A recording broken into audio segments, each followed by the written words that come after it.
The Free Council. Can you feel it?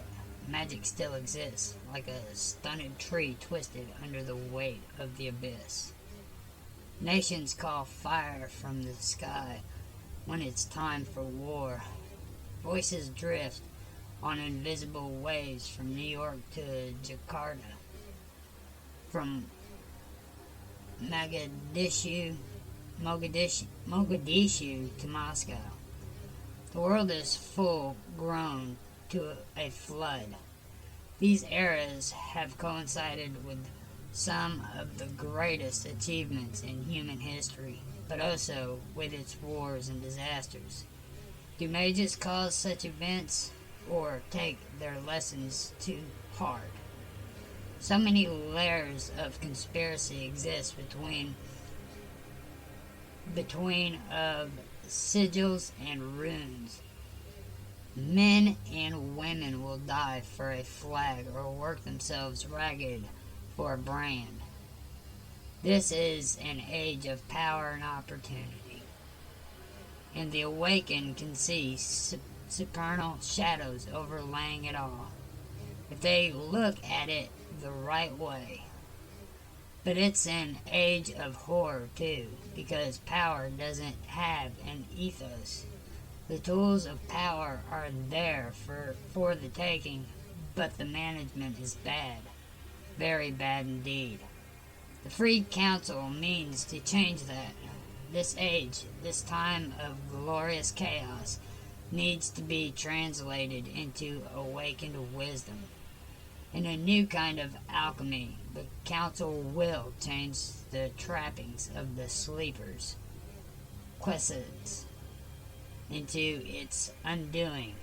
Atlantis is a worthy dream, but to the Free Council, the mage make the mistake of casting their lot with the past, ensuring that they will always be lesser than their ancestors. The Order sees the awakened city as a spiritual idea, but doesn't believe that its old rites are the best way to renew awakened power. It holds that virtually any method, as long as it captures some genuine meaning, can be used to invoke the supernal realms. Humanity found the essential spark of awakening in prehistory and never forgot. The quiescence can only subdue it. Human beings recreate the mage and sleeping humanity that it's nigh impossible to tell who bears the burden of being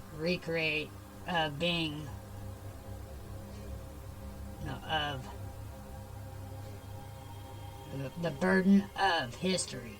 But during these pivotal periods, arcana knowledge increases.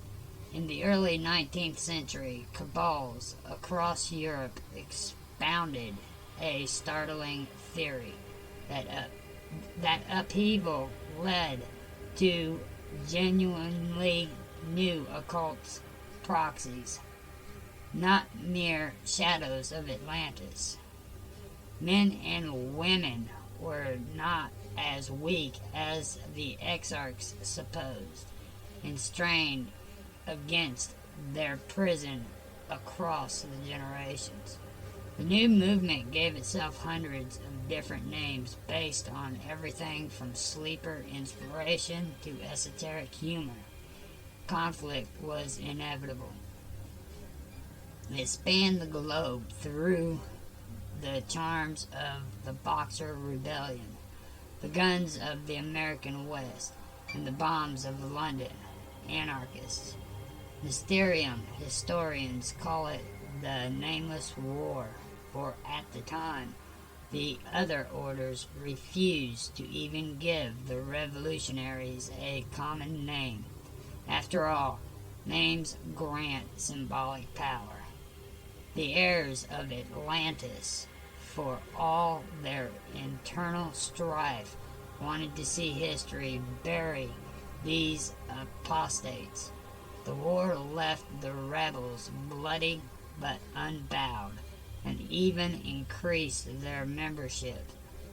Young members of the traditional orders defected, charmed by the opportunities offered by rebel factions. Even so, the nameless rebels couldn't prove their worth to the ancient orders until they took a stand for something instead of against tradition. The signs of wisdom all around them, even this fallen world's great refusal fulfilled this requirement. Awakened society has always had its share of rebels and strange geniuses, mages who could never accept the easy answer of Atlantean tradition. The silver ladder cast them out. The adamantine arrow refused to protect them, and the mysterium expunged their words from history. But the awakened have always been sensitive to the spirit of an age, and there have been times when the trickle of malcontent has sensitive to the spirit of the malcontent has the seers of the throne knew that the rebels represented a great opportunity. Nameless mages embraced the sleeping world's technologies and fashions. They could be used to wipe out all memory of Atlantis together. The seers and the nameless could create a world where humanity could not even conceive of the occult, mending the final few flaws that remained in the world prison the exarchs had created. The seers of the throne sent emissaries to nameless cabals, offering them wealth and power in exchange for an alliance that would wed technology and cultural magic to an agenda of control. The nameless order declined. They declined with guns, bombs, and mind-crushing arts. On New Year's Eve in 1899, the great refusal of alliance concluded with the official information of the Free Council, members of which had finally discovered a common enemy. The spirit of the modern world would be liberty, not technology, and it was time to explore it. The Elder Orders would have you think that the Free Council consists of poorly trained punks and politicians, blowhards who endanger everyone around them with poor, wrought spells, and who defiled the supernal world. Arcane power is not wisdom. The Free Council discovered that truth when it questioned the Atlantean orthodoxy. For all their power, even great masters were blind to the new truths of the quickening age. It was time to drop the old hierarchies and seek the truth through democracy and consensus. Levels of initiation and secrets barred from the so-called unworthy were all the worse because they replicated the values of the exarchs and their seers of the throne. The Free Council insists that humanity was never meant to abase itself for the sake of occult training. Magic exists now, and it's moving forward as swiftly as a thought. Cling to tradition, and you'll get left behind. Sometimes the novice mage might speak up for the free council out of sheer contrariness, but might also seek to escape the burden of apprenticeship. Many mages treat their pupils as slaves and cannon fodder in battles for ancient lore. A few masters even cripple their apprentices' development because they're afraid of being surpassed. Resentment builds and apprentices leave. The Free Council offers an environment in which a young mage's ideas are debated freely, but novices who expect total license to act as they see fit are in for a surprise. The Free Council takes democracy seriously, but doesn't take it every notion, but doesn't take to every notion, and there are many that is flung on the table. There are many that is flung on the table. Many that is flung on the table.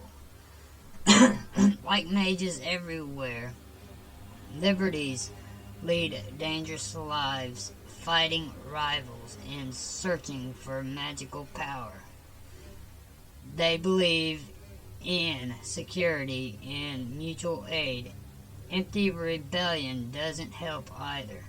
After running the gauntlet of debate and the sporadic violence of council missions, survivors are tempered into idealistic but practical occultists who have a flexible set of capabilities.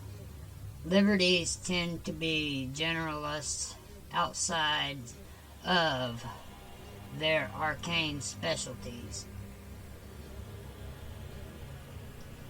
Their intense interest in culture and technology and their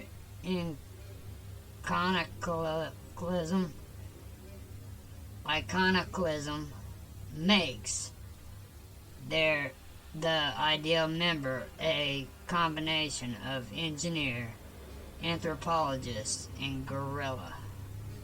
Young mages aren't the only ones who join the Free Council, however.